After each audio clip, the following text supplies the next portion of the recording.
এটা হলো সৌদি আরব বাচ্চা না, কার্টুনে করে আনছি। এটা 4 বছর আগে কার্টুনে করে আনছি, কার্টুনে। আমার নাম হলো আমজাদ হোসেন, থাকি হলো মিরপুর গাবতুই, গরুর হাটের পাশেই আমাদের বাড়ি। এই আকর্ষণ এটা নবীজির ব্যবসার জিনিস, এটা আমি করবো, আমার একটা আশা আছে, জীবনভর আমি করি। এটা ওটে দিয়ে আমার পিএইচ করা, পিএইচ বলতে বোঝো, পিএইচ করা, এটা আর বলতে হবে না। শখও আছে, আর আজব জিনিস আমার কাছে থাকবো, যেটা সারা দেশের কাছে থাকবো না, আর আমার কাছে থাকবে। এই ওই একটা এই এত টাকা চালান কে খাটাইবে। এখন আমি নিজের একটা শখও, এটা ব্যবসা না।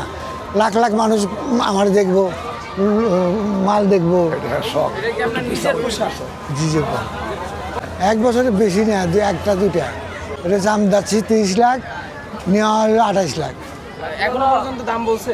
হ্যাঁ বলছে। ওই কি পরিষ্কার পরিচ্ছন্নতা বেশি, আর গরুর একটু অন্যভাবে থাকলেও, কিন্তু এটা পরিষ্কার রাখতে হবে, নাহলে এটা থাকবো না।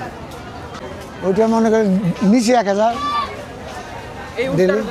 ওজন কতটুকু হতে পারে? 25 মণ। যে আমার আছে আছে গৃহপালিতই, এটা আমার কাছে আছে। না এখন তো বিক্রি হয় না, বিক্রি হবে, দামাদামি হচ্ছে। কতদিন আসছেন এখানে? দুম্বা রোড নিয়ে এই 2-3 দিন। বছর আসা হয় না, কিন্তু এবছর আসলাম, শুনলাম যে এখানে একটা উট আইছে অনেক বড়। আমি যমুনা ফিউচার পার্কের সামনে থাকি, ওখান থেকে আমি এখানে আসলাম যে উটটা দেখার উদ্দেশ্য।